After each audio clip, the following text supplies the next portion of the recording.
This is Aruna Krishnan. On this episode of Lead That Thing, I talk to Ryan Bennett, founder of The Intentional Day. Welcome back, everyone. Today, my guest is Ryan Bennett. Ryan is the founder of Intentional Day. He's a high-performance coach, author, speaker, who guides people to reach their full potential in their lives, businesses, and teams through his proven method of intentional growth.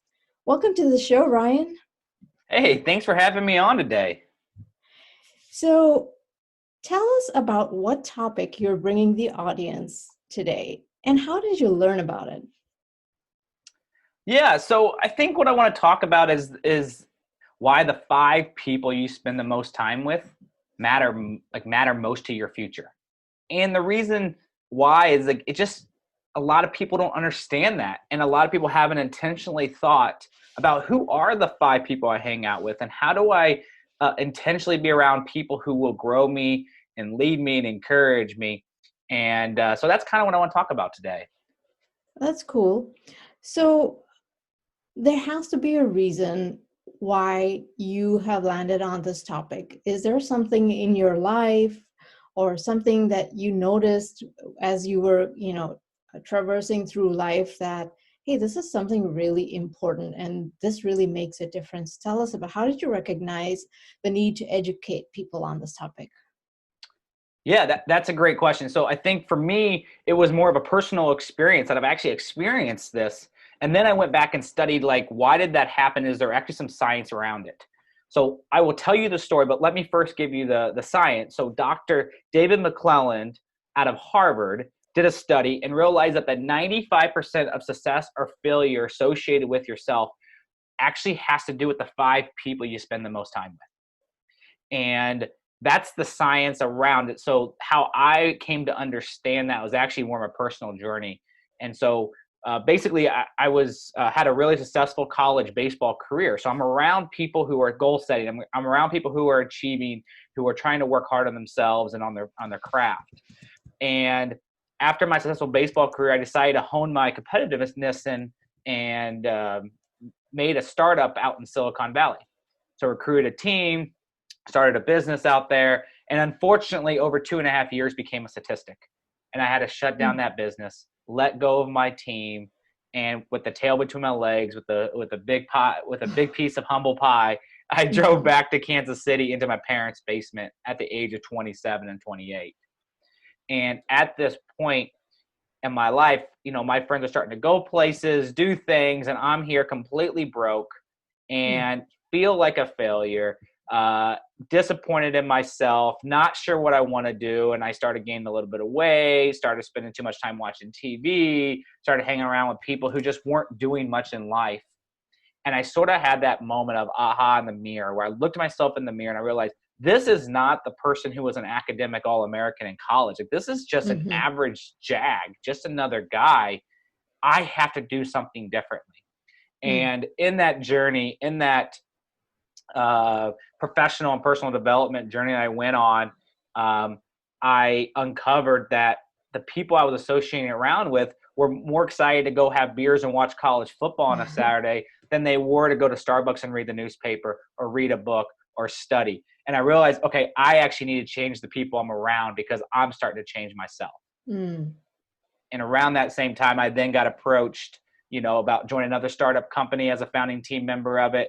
And over 7 years, we built multiple products, raised millions of dollars of venture capital investment. And now we do millions of revenue with Fortune 500 clients. So for me, the journey really happened of how I understood the importance of this is where I was at my lowest moment. And I realized the people I was actually associating around, out in the 95% of the people I was with, was actually leading me to live just an average life. And I didn't want to do that. I had to blow that up. Yeah, that's a really interesting story. Couple things there that I picked up on is like I hear the saying, you don't want to ever be the smartest person in the room, right? Because the people you hang out with are the people that kind of lift you up or help you be your better self, right?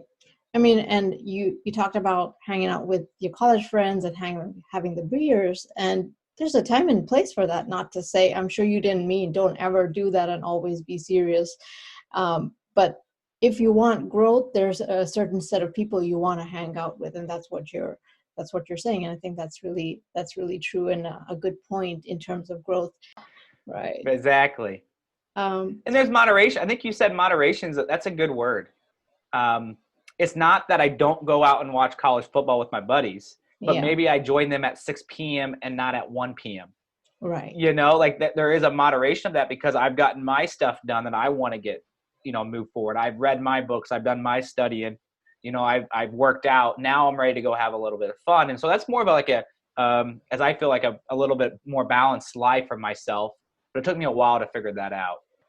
So you kind of share now with that story what you personally learned or gained from having this sort of learning from yourself, just being at that low point. I think a lot of times when you are at that low point, you have a lot of ahas because you are searching for answers, and then your answers was like, yeah, I need to make sure I hang out with people that will bring me to the next level and make me be more successful. But what have you gained from sharing this message? You're sharing this message with my audience today, and you've shared this message with other people. So what have you learned from sharing this message?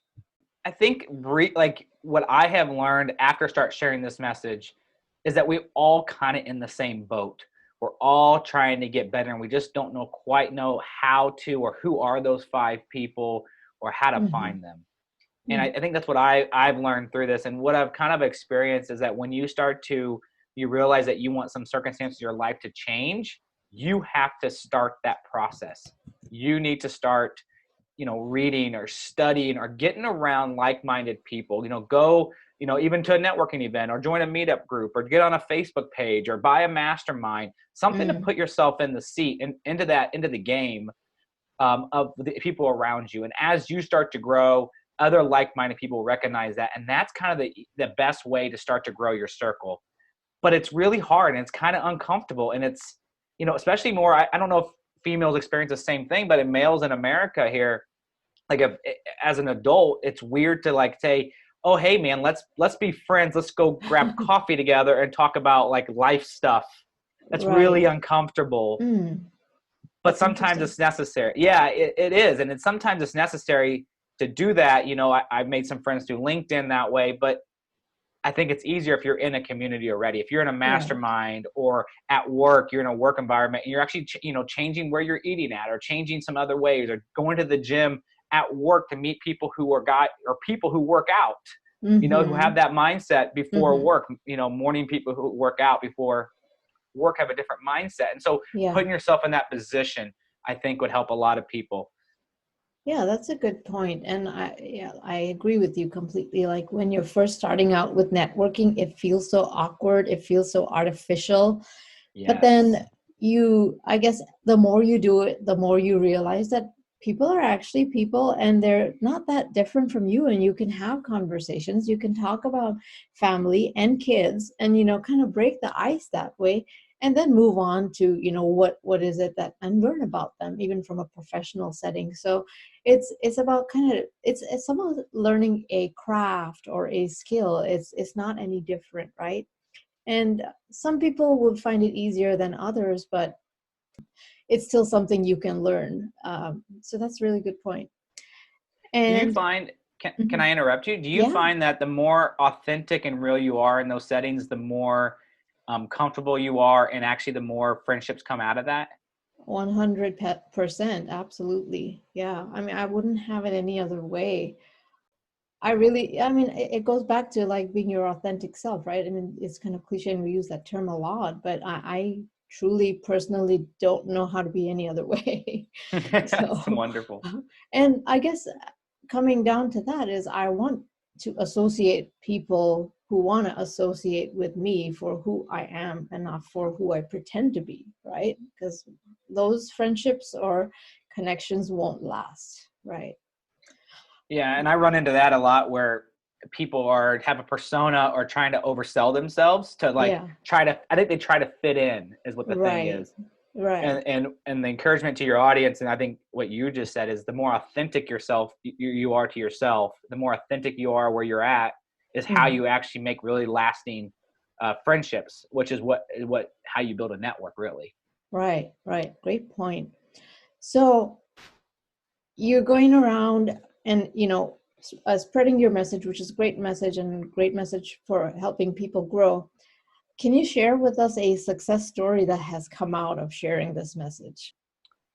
I think a big success story that came out of this with people that I've coached, one person in particular, and what she realized, and actually what a lot of people realize, is that they assume that the 5 people you hang out with most, like, um, propel you to where you want to go, and say, look at those 5 positive people that they spend time with. I say, okay, that's where I'm going to go. But that's not what the statistics actually say. They say the 5 people you spend the most time with, and that could be negative people. That could Mhm. be work people that maybe aren't talking more football than they are work. And so what the success story came with, I was working with somebody, and one of the first things we do as they start my book and my process is actually stopping, pausing, intentionally looking back over the past 12 months and writing out who are the 5 people you spent the most time with, Mm. and then writing down what positive impact they've had and what negative impact they've had. And what will happen from that is that there will be ahas. And on Mm. average, you'll have about 2 of the people in those 5 that you're like, wow, I did not realize that their negative energy, or they're always complaining about something, or always something's wrong, or somebody's out to get them, is what's that doing to my emotional health? And actually, I don't really want to be around those people because that's not who I Mm. am. Mm. And a success story came out of that, where she realized 2 out of the 5 that maybe she shouldn't be spending this time with, and just intentionally worked her way in and set up a boundary, with those other people, but working her way into other people that are going a different direction in life, who are more positive, and who are trying to develop. They want a life better than what they have right now. I really like that. I'm all about, self-reflection and self-evaluation. And I think it's important for all of us to do that on a regular basis. And then around this, like, unless you actually stop and think about, okay, who am I hanging out with and what has kind of come out of it, I don't think you would actually realize that, oh, okay, this was maybe not necessarily the most helpful relationship, or maybe it's toxic and it's holding me back. But yeah, I mean, you bring up a really good point in terms of, I think we all have to do that pretty often, about like, where are we in life, what are we doing, are we on the right path, and who are we hanging out with, is it helpful? I mean, and one clear indication with that is, as someone who's really into mindfulness and things like that, this reminds me of, like, if someone's taking up too much space in your mind and it's not helpful, it might be time to either address it or say, like, oh, it's been nice knowing you. Have a good future, right? So yeah, and feel comfortable with that, because at the end of the day, life is too short to really be wasting it in relationships that are not making you happy or helping you grow. So Yes. yeah. And there's like a tactical thing that I've done, and I would never show this to anybody. Like, this is just for me personally, but I Hmm. do make a list, and I try to do it once a year. I maybe do it probably every 2 years, but it's a list, and there's a left column and a right column. And I go through all my relationships, and I put people down the left or right column, and I'll never share this publicly. And no one sees it, and I delete it right away. But it's people who are helping me get where I want to go, and not in a way of like I'm getting something from them, but they're just really good friendships, or they're Hmm. developing themselves too, or they're encouraging. And then there's the other side of people who are just, as I had an old baseball coach say, who are Jags. When he recruited out, he would look for Jags, and it stands for just another guy. Just an Okay. average person, who doesn't mean they're not a good father, doesn't mean they're not a good person. It's just they're Hmm. not developing themselves and intellectually getting where they want to go, and they're Hmm. just going to be an average life. And so I put that down on 2 columns, and I look at that, and if there is too much time being spent on one of the columns, I'll have to kind of put a boundary up. And it doesn't Right. mean I don't still maintain the friendship. Doesn't mean we still don't have dinner together once a month. Yeah. But I'm not texting them during the week. I'm not checking in on them. I'm not doing some other Yeah. intentional things because it's just not getting me where I want to go in life. Right. Right. And it reminds me of a joke that I'm just going to throw in. Um, I watch The Office, and there's this one episode where the boss kind of comes in and he has this list that nobody knows what it is, but there is a right column and a left column, and that's what it reminded me of.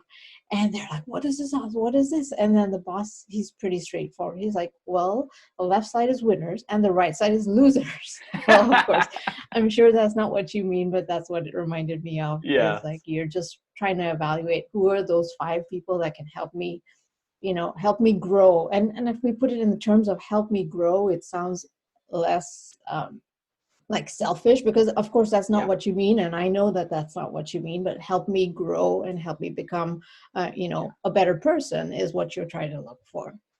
Yeah, not transactional, right? It's not Right, transactional, it's exactly. relational. Exactly. And I wanted to emphasize that, because people can misunderstand that. Yes. So what word of advice would you give aspiring leaders and current leaders around this?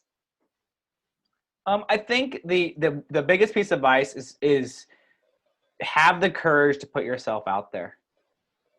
Have the courage to go to that really uncomfortable meeting that you may not want to go, that's having people who are kind of you perceive as doing life better than you, and try to go there and learn from them and be hungry and be coachable and be driven, and reach out to, if you see somebody on LinkedIn who's doing something that you admire and respect, reach out to them, tell them that. And especially if you're a younger, especially if you're in your 20s or even in your 30s as an up and coming business leader, reach out to those 50, 60-year-old, very wise business leaders in the community. They love to get back to you and show up with notes, show up with questions to ask, do your research, and soak up all the knowledge that you can gain from them, because they are willing to share it.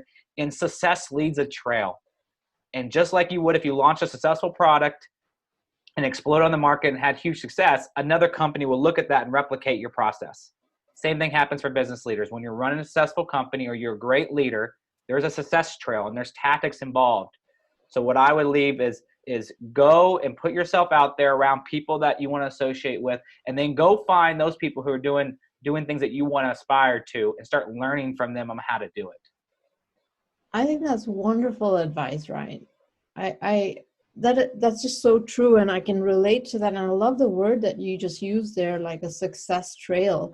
And to be honest, just from our conversation, I think you are leaving a success trail, based on like your experiences. So that's great. I mean, thank you for bringing that to my audience, and I think that's invaluable advice.